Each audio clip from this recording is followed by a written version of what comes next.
Hello guys, welcome to daily rain news flux.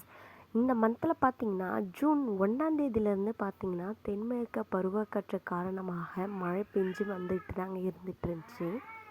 இந்த பருவமழை இதுவரை இயல்பை விட, அதாவது சாதாரணமாக பெய்கிறத விட 7% அதிகமாக பெஞ்சிருக்கு. வானிலை ஆய்வு மையம் அறிவிச்சிருக்காங்க 7% அதிகமாக பெஞ்சிருக்கு அப்படின்றது.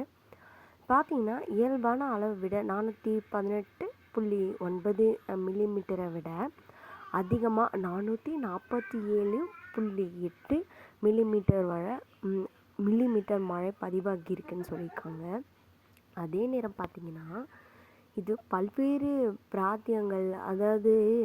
பிராந்தியங்களுக்கு இடையே மிக பெரிய மாறுபாடுகளை கொண்டுள்ளது.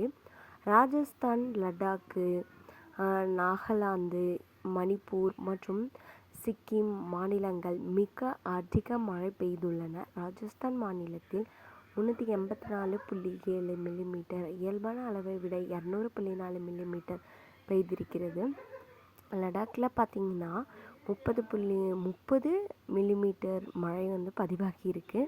10.7 மில்லிமீட்டர் வரை பெற்றிருக்கிறது அப்படி சொல்லிட்டு இதில் பதிவாகி இருக்குதுங்க. மேலும் பார்த்திங்கன்னா மத்திய பிரதேசம், குஜராத், தாத்ரா, நாகர்கோவில், அந்த ஹைவேலி அந்த மாதிரியான இடங்கள்லாம், அசாம், ஜார்க்கண்டு இந்த மாதிரியான இடங்கள்லாம் பார்த்திங்கன்னா மழை யூனியன் பிரதேசங்கள் 20 முதல் 59% மழை பெஞ்சிருக்கிறதா சொல்கிறாங்க.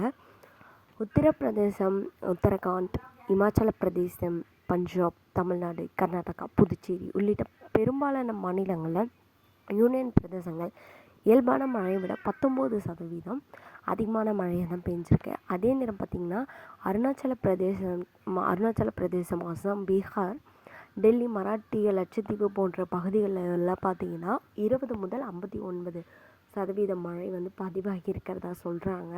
ஸோ தேங்க்ஸ் ஃபார் வாட்சிங் ஃப்ரெண்ட்ஸ். இந்த மாதிரி மழையை பற்றின நியூஸஸ் தெரிஞ்சுக்கணும்னா கண்டிப்பாக நம்மளுடைய சேனலை சப்ஸ்கிரைப் பண்ணிக்கோங்க. வேறு ஒரு சூப்பரான வீடியோவில் உங்களை பார்க்குறேன், வேறு ஒரு இன்ட்ரெஸ்டிங்கான டாப்பிக்கில். தேங்க்ஸ் ஃபார் வாட்சிங்.